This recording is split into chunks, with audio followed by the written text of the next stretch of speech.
tanto tempo longe de você, quero menos lhe falar. Sorria, eu não vou cantar a música toda. Honra-me e emociona-me imensamente retornar a Franca e estar aqui com você. É uma responsabilidade que só aumenta. Mas como fugir ao amor? Como fugir ao compromisso? Depressão. Peço permissão aos doutos, aos acadêmicos, aos experts, para a abordagem despretensiosa. Falarei de maneira simples, como sei falar, trazendo para você o que tenho de melhor, o meu coração, tão apaixonado que infartou precocemente. Louca humanidade, conquista o mundo, transforma condições climatéricas, corrige o terreno, transforma ilhas em penínsulas, vence distâncias com aparelhos velozes, envia imagens para todo o orbe em tempo real, viaja para além do sistema, insensata tecnologia que penetra os segredos do microcosmo com a mesma naturalidade com que rastreia os mistérios do macrocosmo. No entanto, esta humanidade, de tantos progressos na horizontal, permanece inquieta, aturdida, desencontrada, infeliz. Mais de 1 bilhão de estressados e ansiosos crônicos. O pânico que infelicita milhões e a depressão, o tema desta hora, que vitima outros tantos milhões. Segundo as estatísticas, pelo menos 10% da população mundial sofre desta doença. E não é a estatística mais pessimista. Outros números chegam a mencionar 20%. A população desencarnada do planeta passa de 20 bilhões, projetando-se o mesmo percentual estatístico constata-se sem esforço que o planeta Terra possui ainda alguns bilhões de depressivos. Como poderemos definir depressão nesta hora? Direi que é uma doença, o que não se constitui em novidade para ninguém. Uma doença que, à semelhança de outras tantas, apresenta seus sintomas, seus sinais orgânicos, comportamentais, espirituais. Mas, dentre tantos sinais ou sintomas, se caracteriza predominantemente pela tristeza. E digo que depressão é uma tristeza profunda e prolongada.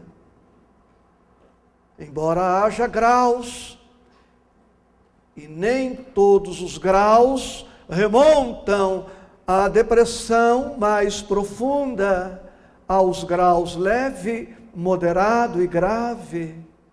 Mas não quero nesta noite um estudo técnico.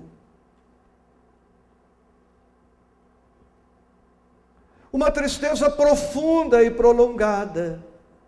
Tão prolongada pode ser que, se não houver tratamento adequado e cura, o deprimido passa toda a encarnação doente, levando consigo a depressão no seu retorno à pátria espiritual, lá permanecendo deprimido, podendo causar depressão nos encarnados pela obsessão e reencarnar deprimido, sendo esta uma das causas ou fatores da depressão na infância.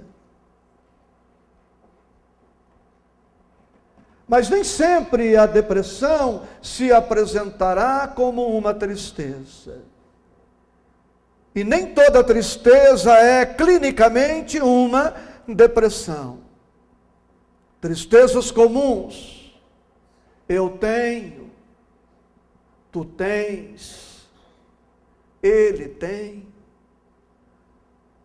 E a pessoa normal não é aquela que nunca se entristece, que nunca se aborrece, que nunca se frustra, que nunca se decepciona, que nunca se irrita, sem te ofender. Eu não conheço pessoa que não experimente estes e outros estados emocionais equivalentes. O normal não é não se entristecer para ater-me ao tema. O normal é entristecer-se e reagir, e vencer, e superar.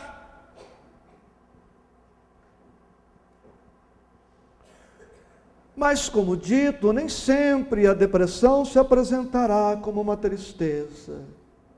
No transtorno bipolar, por exemplo, o seu portador alterna estados de abatimento com os de euforia, entremeados por períodos de normalidade.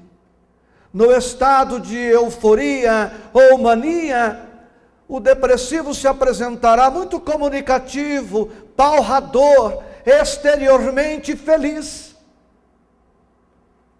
Por esta razão, não se pode precipitadamente concluir que alguém, por apresentar-se triste, esteja necessariamente deprimido. E que alguém, por apresentar-se exteriormente alegre, esteja necessariamente feliz. Existe o riso do ódio, o riso do sarcasmo, o riso da ironia, o riso da loucura de quem, por exemplo, se vinga, como aqueles tantos espíritos que temos atendido nestes 34 anos de intimidade no trabalho mediúnico. Espíritos que gargalham de suposta felicidade por terem levado o seu desafeto ao suicídio. Portanto, um exame mais atento, mais demorado, será necessário para se chegar ao diagnóstico da depressão. Esta depressão, doença, tem começo, tem meio e pode ter fim. Agora, chama a sua atenção para este ponto. Há crianças que se deprimem, outras não. Há adolescentes que se deprimem, outros não. Jovens, pessoas na madureza, na terceira idade, que se deprimem, outras não. Há mulheres que se deprimem, outras não. E muitas vezes, duas pessoas vivem a mesma situação exterior, uma se deprime, a outra não. Por quê? É preciso que façamos uma dicotomia, uma separação entre o fato, a circunstância e a substância. O fato, o acontecimento, é o acontecimento.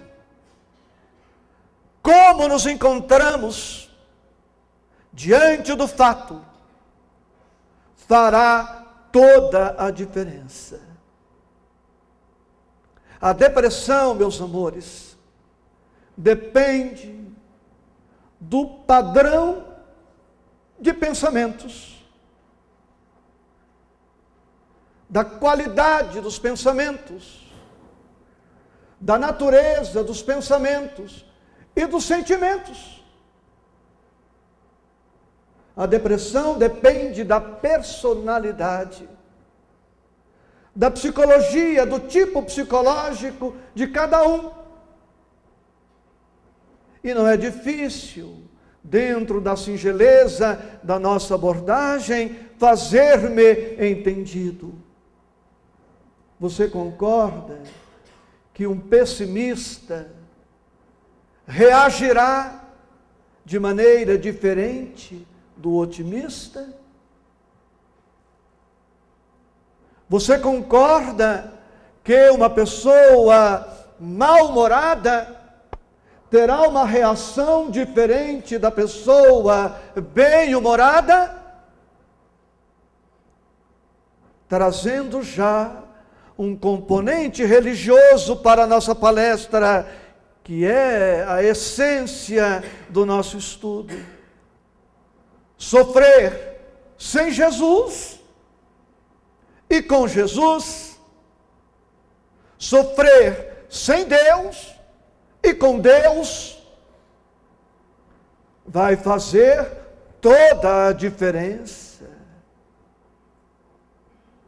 Portanto, fundamental para a nossa felicidade, para a nossa alegria, para o êxito na existência, que passemos a prestar mais atenção em nós mesmos e menos nas ocorrências. Nem sempre conseguiremos controlar as pessoas, suas atitudes, mas sempre poderemos cogitar de cuidar de nós mesmos.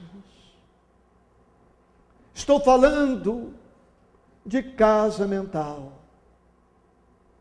Estou dizendo que somos o que pensamos, que somos o que sentimos, somos o que falamos, somos o que ouvimos e arquivamos. Eu não sou o que você pensa. Eu sou o que eu penso. Você não é o que eu penso que você seja. Você é o que é. E é chegada a hora na nossa evolução de percebermos que os pensamentos não são tão aleatórios, tão fora de controle. É chegado o momento na nossa evolução de aprendermos a educar o pensamento e escolhermos livre-arbítrio, que encontramos em O Livro dos Espíritos como um dos princípios básicos da nossa doutrina, colocados na concretude da vida. Escolhamos as companhias.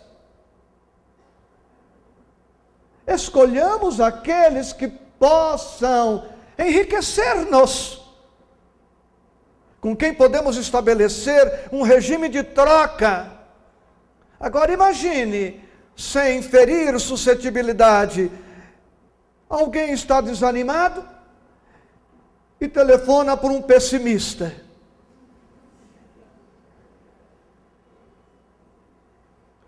Um está revoltado e telefona para o materialista. Compreende? Então escolher. Lei de causa e efeito, associada ao livre-arbítrio e à justiça. Não é justo que o otimista colha o resultado do seu otimismo? Não é justo que o pessimista colha o resultado de seu pessimismo? Não é justo que quem não trabalhe não tenha salário? E quem trabalhe tenha, porque senão não vale a pena o bem, tanto faz.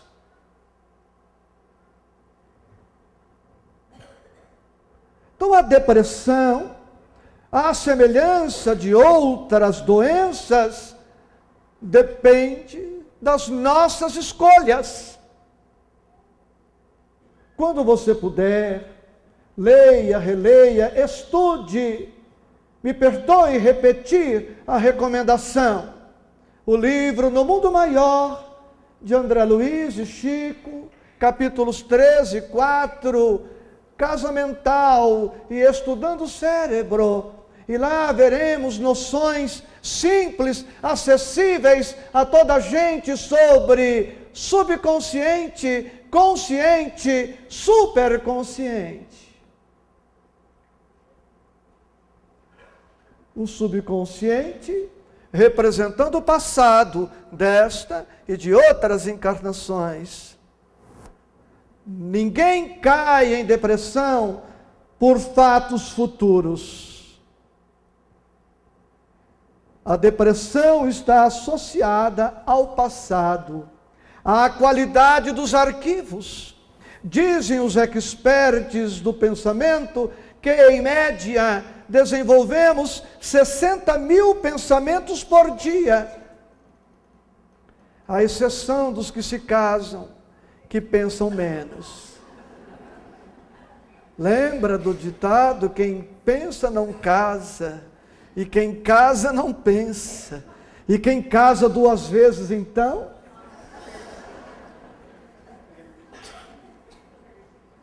$60 mil pensamentos por dia. Joana de Ângeles chega a mencionar que são 95 mil pensamentos. Ah, e tem gente aqui que casou 3, 4 vezes. Esse então nunca pensou em nada na vida. Veja bem, 60 mil pensamentos vezes 30 dias. A média, 1.800.000 pensamentos, vezes 12 meses, 20 milhões para arredondar, para facilitar o cálculo, uma existência de 75 anos, 1 bilhão e 500 milhões de pensamentos. Não é intuitivo, não é previsível que aquele que marcadamente, acentuadamente, priorize o negativo, termine por infelicitar-se. Pois bem, então a criança pode se deprimir, ou por fatores, causas de outras encarnações, ou desta. A ciência vem rastreando algum gene relacionado à doença. Não é a minha praia, não falarei disto. Mas direi, do ponto de vista espírita, que também quando uma criança se deprime, não é por acaso. Se um espírito, ao reencarnar, tem uma história relacionada à depressão, a espiritualidade providenciará para que esse espírito reencarne numa família com histórico de depressão. A justiça providenciará para que o espírito esteja no meio que merece ou necessita. Nem sempre é merecimento, nem sempre a lei de justiça de causa e efeito para trás. Às vezes é a lei de causa e efeito atuando para o futuro, tendo em vista a superação que aquele espírito deverá empreender, sobrepondo-se à influência deletéria do meio. Então a espiritualidade cuida, mas os estudos revelam que quando o pai é deprimido, o filho tem uma probabilidade maior de se deprimir.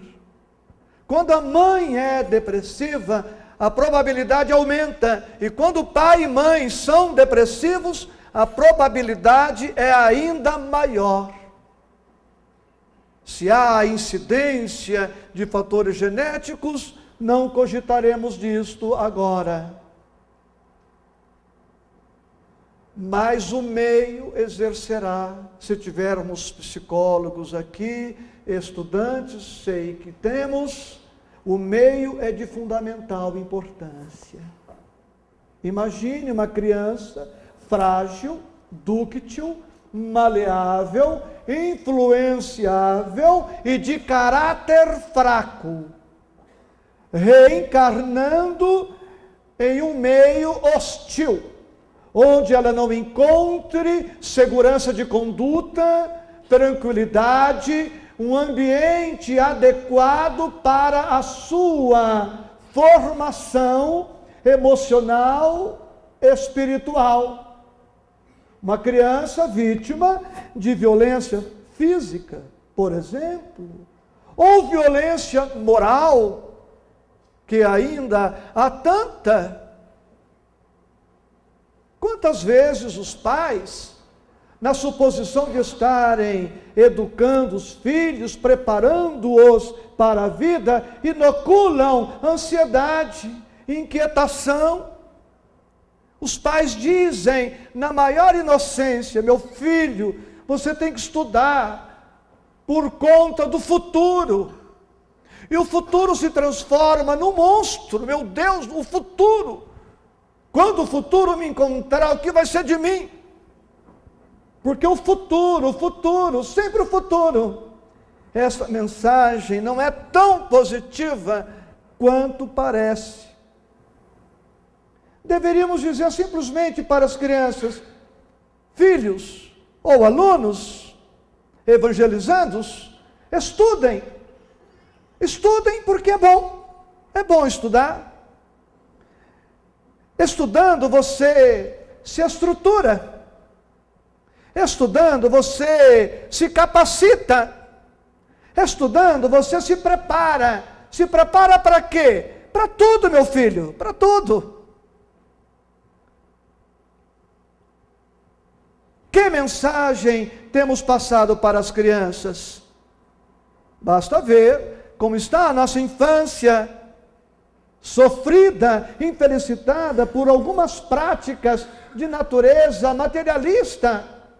A babá eletrônica, conhecida também como televisão, é que está cuidando dos nossos filhos. Como dizia um amigo nosso, terceirizamos a educação das crianças para pessoas inabilitadas, despreparadas. Fundamental isto. E eu me lembro de uma história que se deu comigo, não sei se já contei aqui, mas você está envelhecendo, de repente esqueceu e eu conto de novo. Você lembra? Tinha eu 10 para 11 aninhos, estava indo para a escola do ginásio, sou do tempo do ginásio, e tinha que entrar numa fila indiana. Não sabia o que era fila na vida, nunca tinha entrado em fila daquele modo no ginásio.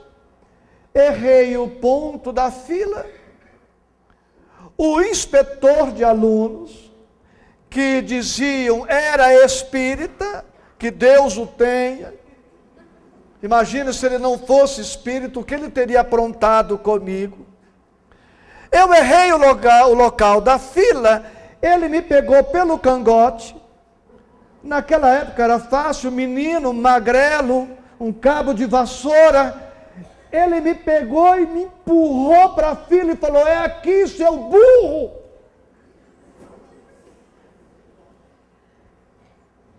Você já pensou se eu tivesse acreditado no conceito dele a meu respeito? Se eu tivesse acreditado e admitindo que eu estivesse em Franca hoje, ao terminar a palestra, eu ia pedir para o Jamil e para a Suzy um monte de feno. Porque é assim que a gente alimenta os burros.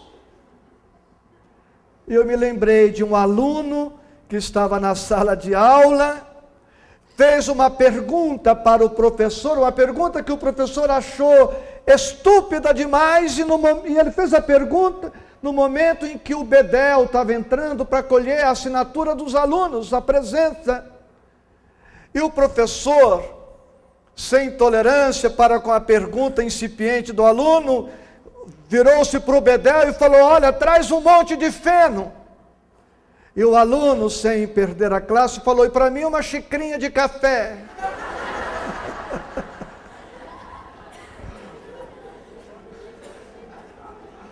Ele não especificou para quem era o feno.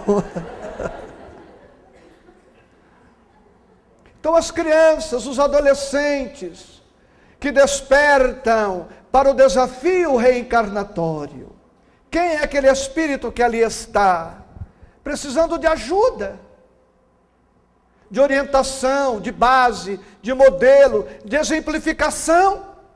Muitos adolescentes se deprimem por conta da insegurança, do medo, das intranquilidades, dos conflitos comuns, mas que os pais, professores e outros mais podem contribuir para que não seja tão sofrível este período. E no nosso trabalho Viva Mais, temos ali dezenas de recomendações aos pais, aos amigos dos adolescentes e dos jovens. Conselhos estes que não cabem aqui numa palestra de apenas 4 horas de duração. Né? O idoso está exposto à depressão. O idoso. Mas para todos, trago uma palavra importante associada à depressão: mudança. Mudança. A depressão é sempre precedida de acontecimentos marcantes, de mudanças significativas na nossa vida. Um filósofo grego afirmou: a única coisa que não muda no universo é a lei de mudança. Tudo o mais está em contínua modificação. exemplos que servem para todos nós. Os que somos casados, ficaremos viúvos. Só em algumas hipóteses não nos enviuvamos, se nos separarmos antes, mas a separação é uma amputação, é um trauma. Há separações mais difíceis do que muitas viuvezes, falando no plural, que construam, não sei se está certo ou não. Se desencarnarmos no mesmo momento e formos para a mesma colônia, fora isto, basta a desencarnação de um para que os dois sejam compulsoriamente separados, tornando-se viúvos. Mudanças. Nós que somos casados, ficaremos viúvos.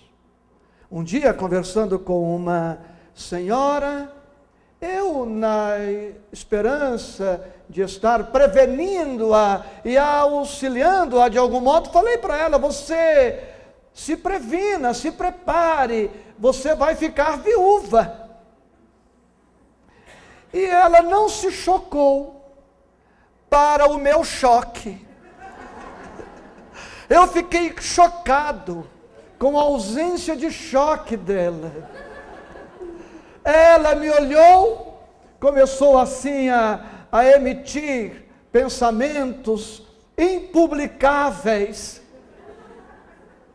e me perguntou. Eu disse: olha, você vai ficar viúva, se prepare. E ela disse: mas quando?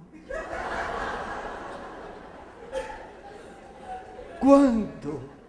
Você é médium? Ela me perguntou. Eu falei: minha filha, para dizer isso não precisa ser médium, é a vida. É a vida. É uma mudança importante. Como os homens estatisticamente morrem primeiro, então eu pergunto para você, mulher, você está preparada para ficar viúva?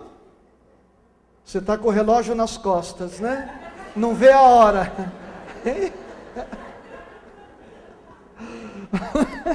Relógio nas costas, não vê a hora. Mudança importante, previna-se. À medida que avançamos, caminhamos para a aposentadoria. Você, homem, e também você, mulher, estamos, incluindo-me, preparados para a aposentadoria?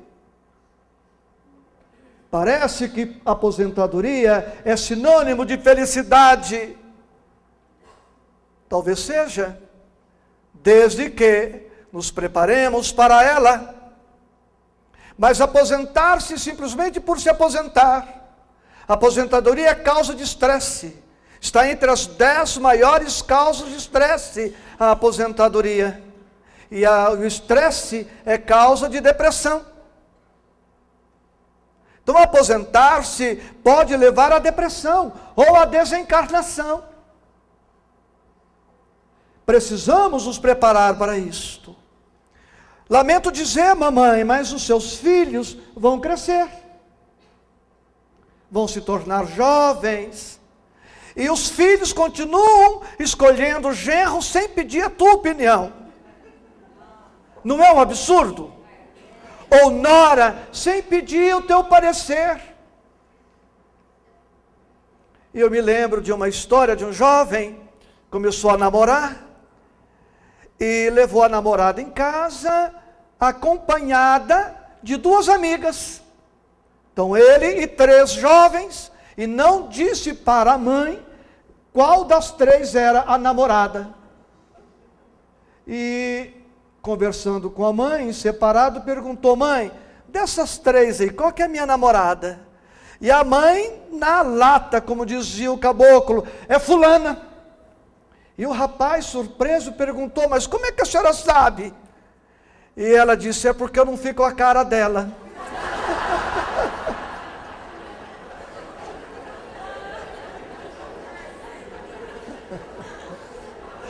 Olha a intuição de mãe. Eu estou falando, mamães, da síndrome do ninho vazio, do tédio, do esvaziamento, porque a depressão passa pelo vazio existencial, pela perda de significado existencial. Responda para você, como eu respondo para mim. Você vive para quê? Para quem? Sem te ofender. Quanto mais pobreza de sentidos existenciais, mais exposição à depressão. Quanto mais riqueza de sentidos existenciais, menor a probabilidade de se deprimir. Jesus referiu-se a isto em linguagem evangélica. Onde estiver o vosso tesouro, ali estará o vosso coração. Não é pecado, por exemplo, não é crime o homem viver para o trabalho. Mas é muito pouco para um homem que se diz cristão, religioso, espírita ou não, viver em função só do trabalho. Se ele perde o emprego, por qualquer circunstância, demissão, aposentadoria, uma doença que o impossibilite de continuar na ativa, ele perde tudo. Tudo aquilo que ele supunha ser tudo. Não é pecado a mamãe, a mulher, viver para os filhos, mas é muito pouco. Pelos motivos aqui já expendidos, os filhos vão crescer, vão se casar e tomara que sigam o caminho. Uma das técnicas que demonstram que os pais cumprimos com os nossos deveres é ver os filhos independentes. E o que será de nós se nos fixarmos em alguns poucos objetivos? Portanto, aquele que pretender prevenir-se e evitar quanto possível a depressão, enriqueça-se de sentidos existenciais.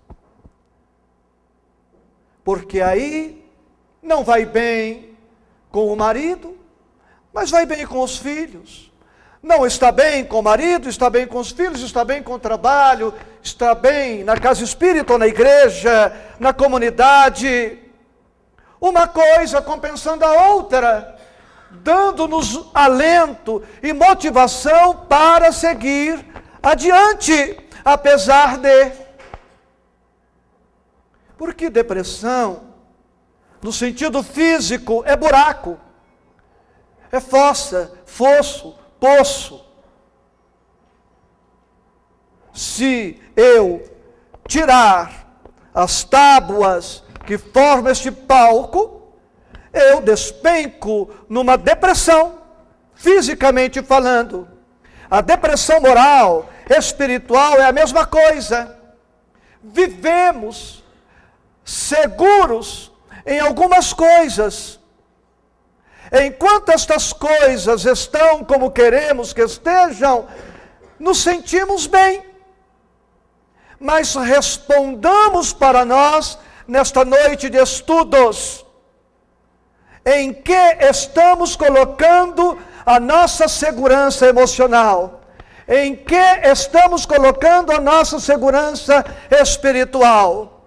Sem maldade nenhuma, o homem está colocando toda a sua segurança na mulher, mas que pode a mulher oferecer-nos assim, de tanta segurança? Se está colocando no marido, no filho, no trabalho, na saúde orgânica. Tudo aquilo que é transitório pode nos dar felicidade. Mas a felicidade que experimentamos com as coisas transitórias é também igualmente transitória. A felicidade dura tanto como a causa que a gerou. Se alguém coloca a sua felicidade numa coisa que certamente vai passar por modificação, essa felicidade está com os seus dias contados. A depressão, portanto, para ser prevenida e, quem sabe, evitada, exige que a nossa segurança seja construída dentro de nós mesmos. Você, e vale para mim, confia em você? Até que grau você tem essa confiança em si? Você já se deu conta de seus potenciais? Está pronta para cuidar de você? Pronta, pessoa, vale para todos. Estamos prontos para cuidar de nós, independentemente de... Não prego o egoísmo. Eu sei da interdependência, eu sei que a cooperação é lei universal, eu sei que há uma dependência, codependência entre uns e outros. Mas a minha dependência não pode ser tal ao ponto de, perdendo aquela referência fora de mim, eu me perca dentro de mim, por não ter construído este eixo. Você já se deu conta de quem é? Do que pode ser? Vem trabalhando o desenvolvimento do seu intelecto? Que livro você está lendo? Que virtude você está desenvolvendo? Que valor você está agregando para você? Aprendeu alguma piada nos últimos meses? Aprendeu um causo diferente? Aprendeu uma palavra diferente? Trabalhou um sentimento que estava adormecido até um certo tempo? Ou somos os mesmos de 1 ano, 2, 5, 10 atrás? Se tiver alguém neste quadro, a minha recomendação é que ouça Raul Seixas, Metamorfose Ambulante. Prefiro ser esta metamorfose ambulante a ter a minha velha opinião formada sobre tudo. No popular, mexa-se. E um dia alguém namorando a Ilza Carla, ela disse para ele, mexa-se. E ele disse, só se for com os olhos. E revirou os olhos, que é o que ele podia fazer. Desculpe ter baixado o nível. Estava demorando, né?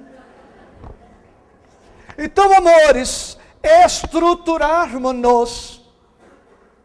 Uma verdade simples. Somos filhos de Deus. Deus é amor. Desenvolvamos este amor. E seremos deuses. Deus é força. Desenvolvamos esta força. E seremos deuses. Deus é harmonia.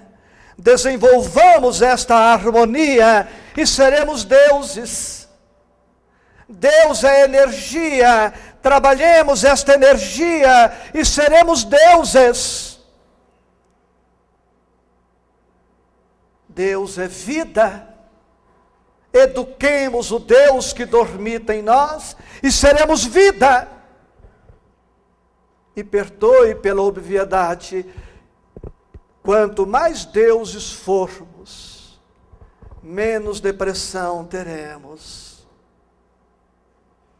Depressão é a ausência de Deus, do Deus universico e do Deus interno que trazemos em latência, aguardando desenvolvimento.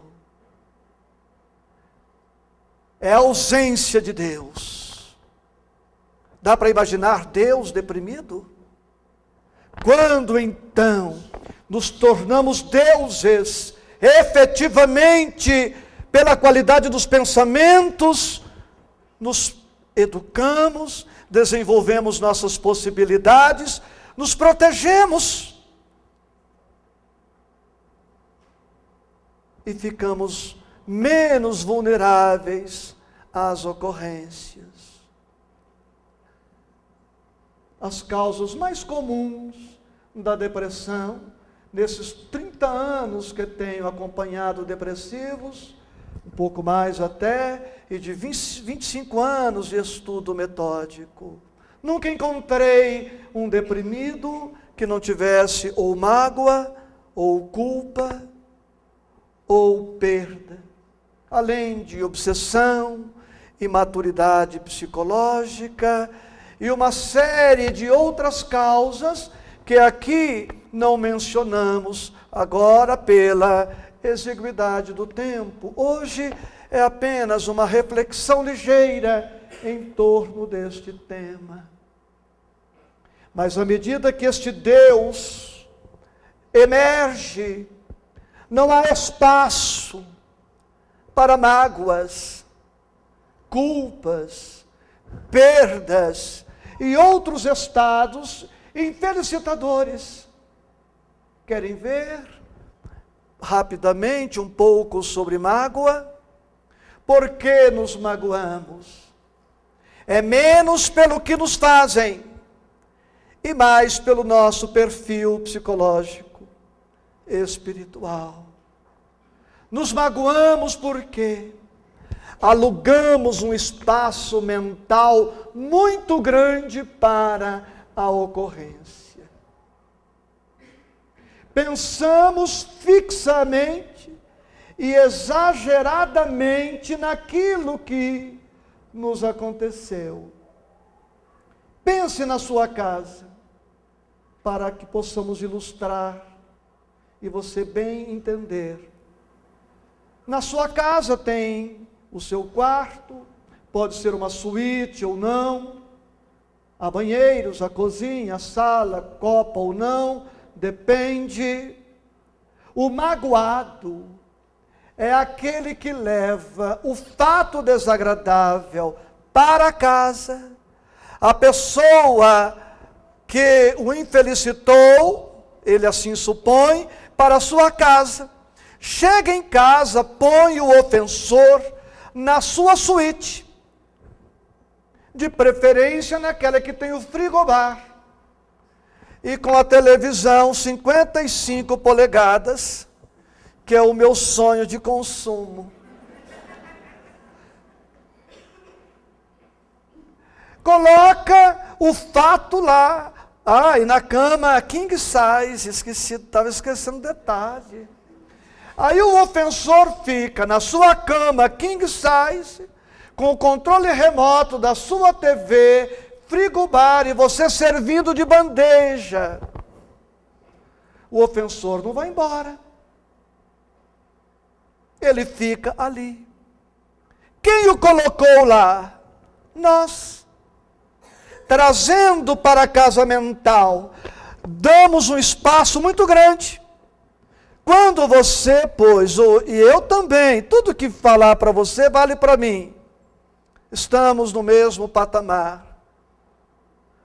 Quando levarmos um fato desagradável para casa, que não é recomendável, mas ainda não dá para evitar, a gente leva mesmo, põe o fato desagradável no vaso sanitário.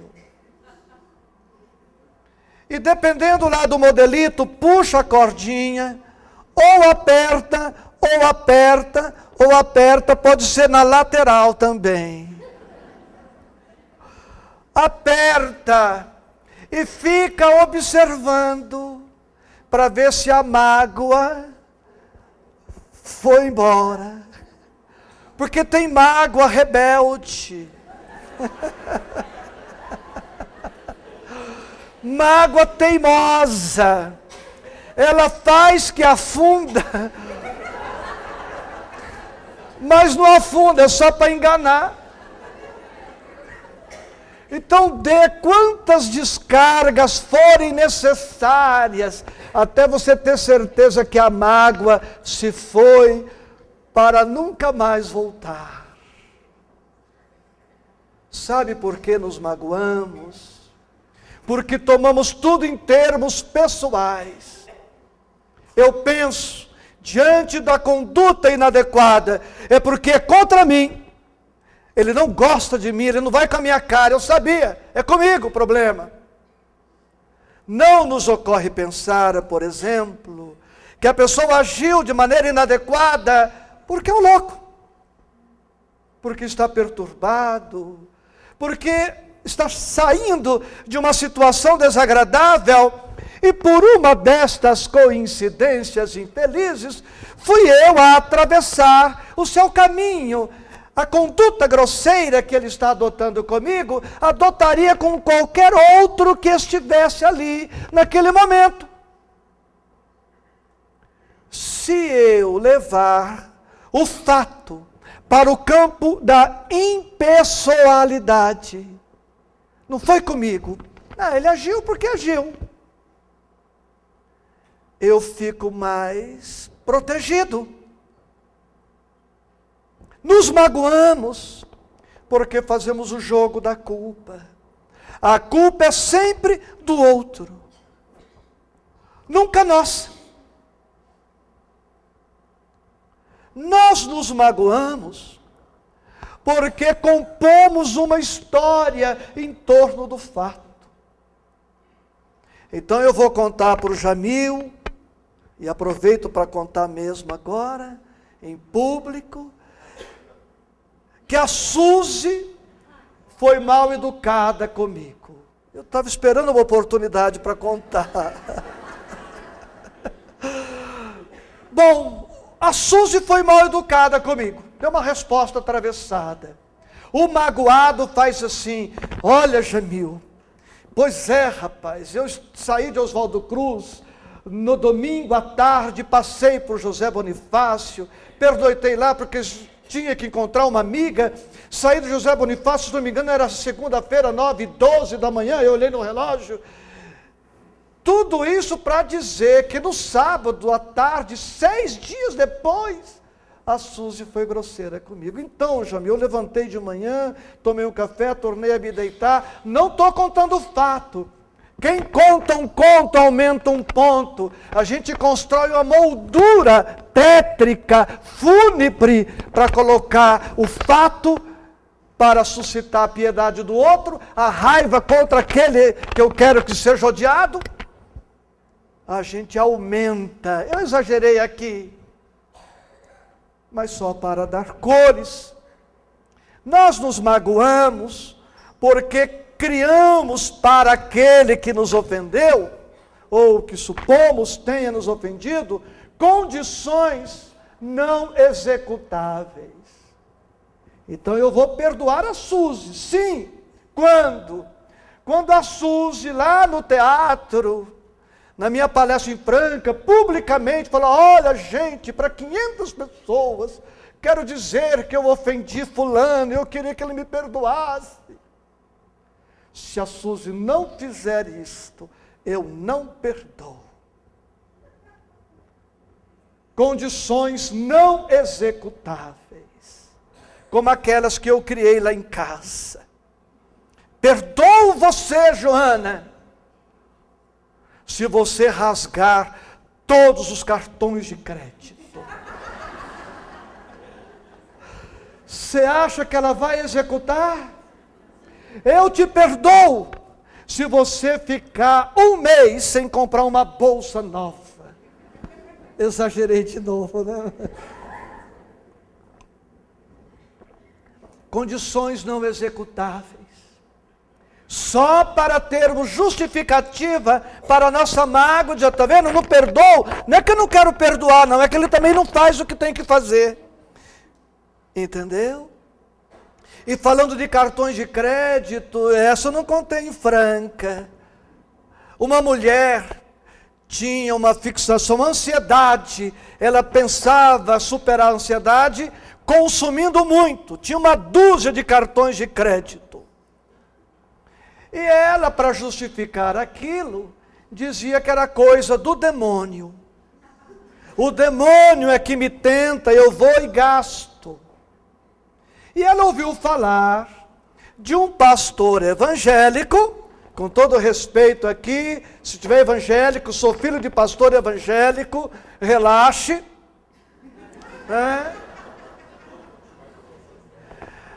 E ela ouviu falar de um pastor evangélico que andava expulsando o demônio.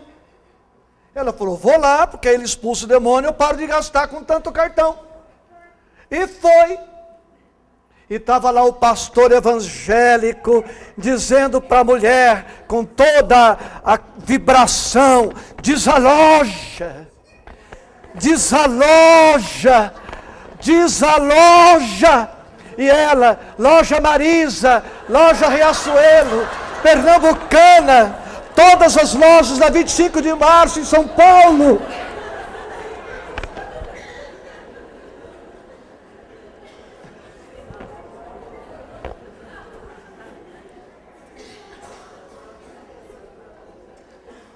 Diz a loja, ela disse.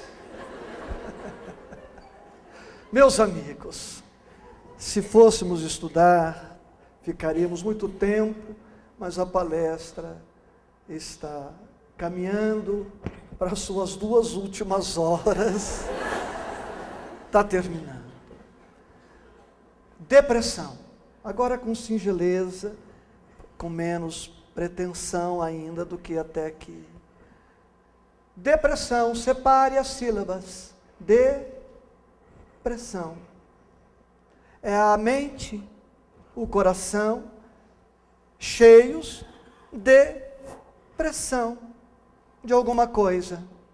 É o coração pressionado, é a vida pressionada, é a mente pressionada por um monte de coisas. Precisamos melhorar os nossos conteúdos mentais, a renovação mental, pensar diferente, eleger o que é bom, o que é eterno, o que é saudável, o que é libertador, o que é estruturador. Pense diferente, sinta diferente, e você vai ter uma vida mental diferente, e por fora e por dentro, teremos o reflexo de nós mesmos. A doutrina espírita é um extraordinário antídoto para a depressão. É a medicação por excelência. Primeiro que ela nos recorda Deus, este Pai justo, amantíssimo, bom, misericordioso, de quem somos filhos, de quem somos herdeiros. Pense bem, somos espíritos imortais.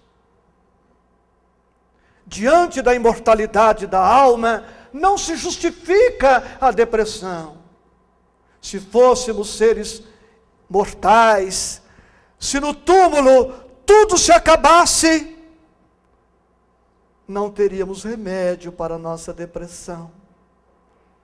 Não haveria chance para a felicidade, mas não, somos imortais. O que nos dá o direito e nos impõe o dever de irmos descartando aquilo que não interessa para a imortalidade da alma. Daqui 1000 anos você vai estar nesta, ou eu, ou nós. Daqui 200 anos estamos com as mesmas mágoas, as mesmas tristezas, não vamos superá-las. Não é melhor começar hoje? Não é melhor começar agora? Não é melhor começar agora a imprimir um rumo novo à nossa vida, uma nova significação? Já que seremos constrangidos na imortalidade da vida a nos modificarmos, que iniciemos o processo agora. Por que adiar? Se inevitavelmente seremos constrangidos à mudança. A doutrina espírita nos fala da comunicabilidade dos espíritos. A música que os amigos cantaram há pouco falava deste anjo que nos ampara, da espiritualidade amiga presente na nossa vida. Ninguém sofre sozinho. Solidão é ilusão de ótica. Será que Deus não está conosco? O Cristo não está conosco? O anjo da guarda, amigos espirituais? Meu pai desencarnou, pastor evangélico, hoje é espírita no mundo espiritual, é meu amigo, viaja comigo, me poupa de acidentes, dialogamos mentalmente, altas madrugadas. Isso não é uma crença, isso não é uma esperança, isso não é um anseio, isso é uma certeza, é uma realidade. Por que depressão? Diante da certeza de que somos espíritos reencarnados. E paremos, espíritas ortodoxos, de pensar, é karma. Karma é ação. Karma é oportunidade. E se for karma também no sentido clássico, negativo, ora, que bom, estou pagando, estou resgatando. Se reencarnamos, é porque a vida acredita em nós. Se reencarnamos, é porque a espiritualidade acredita em nós. É porque Deus acredita. Ora, acreditemos nós também. Estamos reencarnados. Hoje é um dia novo, diferente, que não se repetirá. Amanhã, outra oportunidade. Por que vivermos em função de um passado negativo? Se nesse passado tivemos alegrias, e se o futuro que se nos apresenta é prenhe de possibilidades de libertação, de evolução. O espírita precisa tornar a sua doutrina dinâmica para colocá-la de maneira frutuosa na sua vida. E não dentro desta visão que temos acompanhado em algumas casas espíritas ou dirigentes espíritas, como se ser espírita fosse uma tragédia, uma desgraça. Sou reencarnado e estou aqui espiando. Uai, que bom que você está espiando. Quando terminar a expiação, estaremos livres. E sabe como surgiu o nome Planeta de Provas e Expiações que Kardec colocou? Foi numa noite na casa dele, ele fez uma festa. E tinha lá um monte de espíritas. E os espíritas sabem como são. Não bebe muito, mas come. E Kardec observou que tinha alguns espíritas que pegava alguma coisa lá, num quitute, espiava, para ver se ninguém estava olhando, e provava. E aí virou planeta de provas e expiação. E você está achando que espiar é uma tragédia. Nada. Quando você for num jantar, espia o que o outro coloca no prato e faz o mesmo. Por que depressão? Diante da lei de evolução.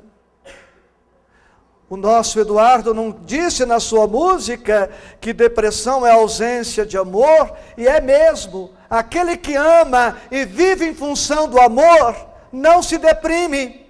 Porque o amor lhe dá motivação para continuar conectado com tudo e conectado com todos. Meus amigos, Então nós precisamos de mais Deus, de mais Cristo, de mais espiritualidade, para que possamos verticalizar, criar uma nova escala de valores, uma nova perspectivas, novas metas, novas posturas, para que possamos sobrepairar em relação aos acontecimentos desagradáveis.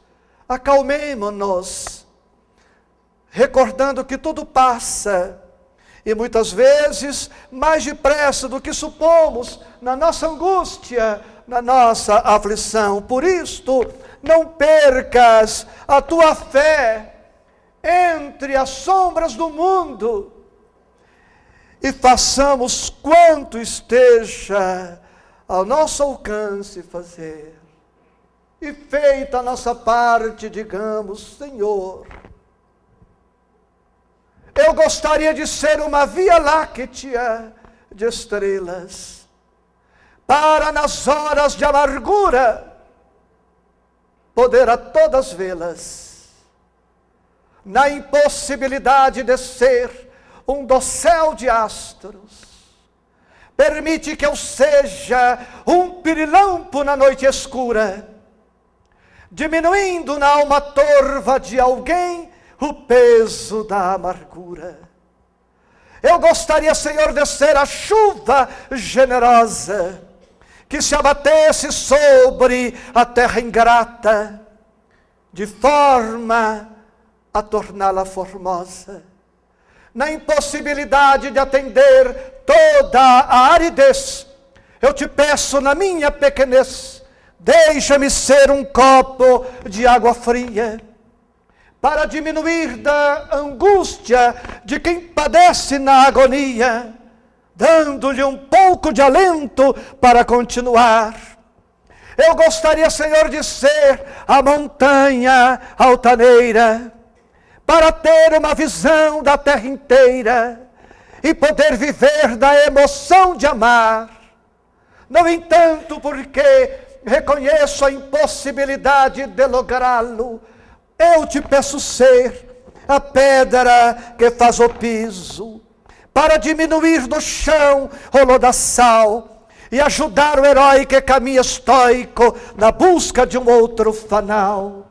Eu gostaria, Senhor, de ser a montanha altaneira, para ter uma visão da terra inteira, na impossibilidade de lográ-lo, porém, deixa-me ser o primeiro degrau, para ajudar o herói que caminha estoico na busca de um outro fanal.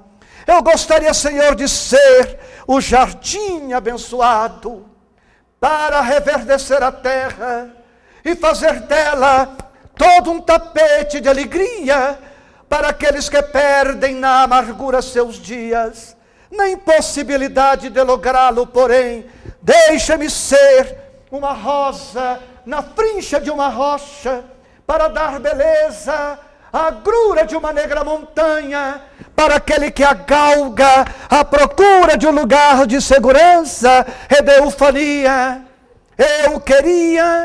Eu queria, Senhor, ser o trigal maduro, para me transformar em pão e acabar na terra com a mensagem triste da fome, da desesperança.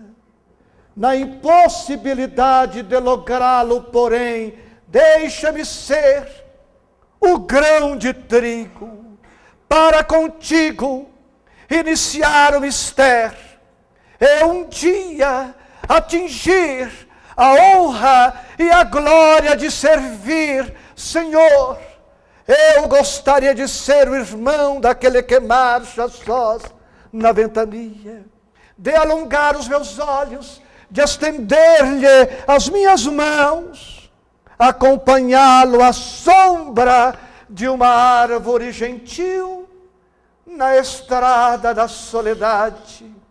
E quando ele me contemplasse e perguntasse: quem és? Eu lhe respondesse: sou teu amigo, dá-me a tua mão, quero seguir contigo, sou teu irmão, vence a morte, tenho passaporte para a vida, estou a teu lado, alma querida, deixa-me seguir contigo, estou ao teu lado. A música.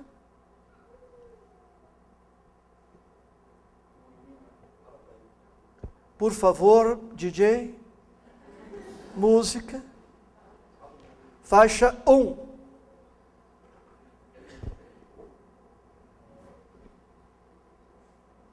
Sem Deus, depressão.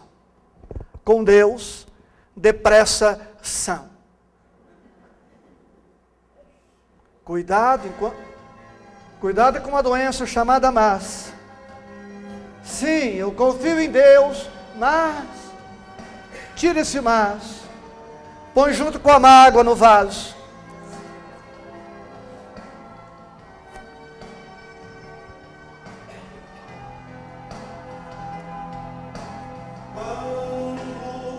A sombra da tristeza. Só os bonitos, seus sonhos de ventura.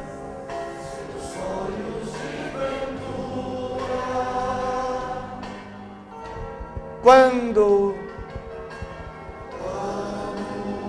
você quiser chorar, diante da taça da amargura,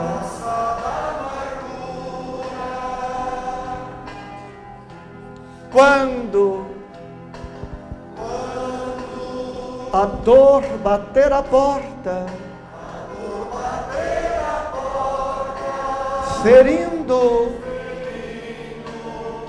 bem fundo o coração,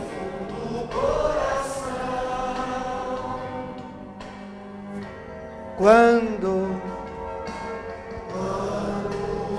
a esperança é morta e a vida é amarga ilusão. O que é que nós vamos fazer?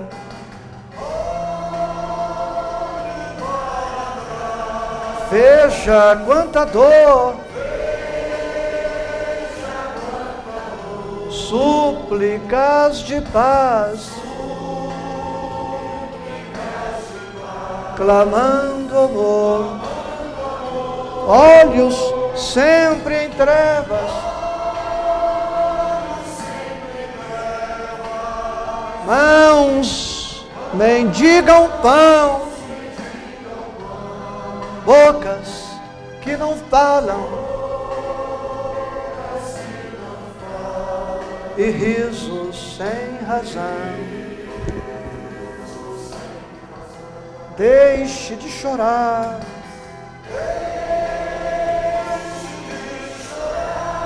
Volte a sorrir. Você é tão feliz. Volte a cantar. Faça uma prece. Seja grato a Deus. Ele sempre abençoa os filhos seus. Isto mesmo, deixe de chorar.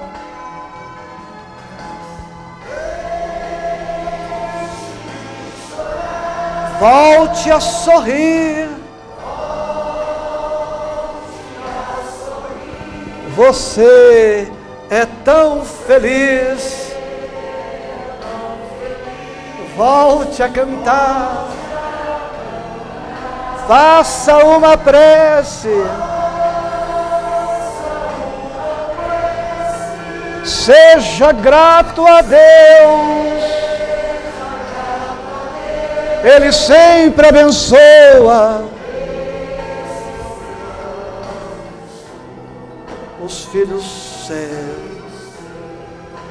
Eu queria faixa 3, um pedaço só dela, se for possível.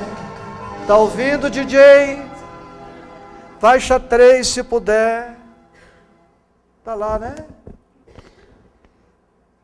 Perdoa a pobreza da palestra.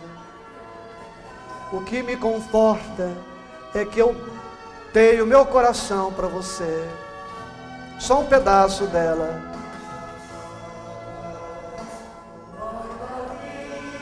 Quiserem te afogar, o que é que você faz?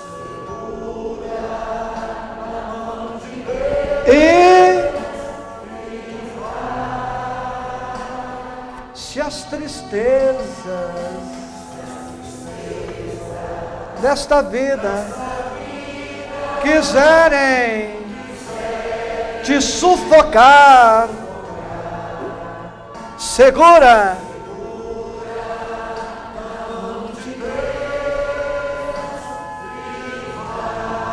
segura na mão de Deus e vai. Essa história de que Deus não tem mão é conversa. Ele tem sim. Ele tem coração, Ele tem tudo. Ela te sustentará. Quem já caiu e já se levantou, sabe que Deus tem mão, pé, tudo. Segue adiante. Quem vive de passado é professor de história.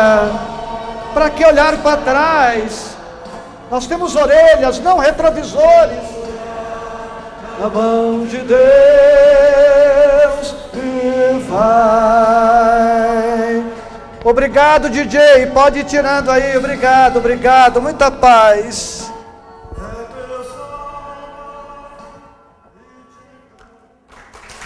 Para você. Obrigado.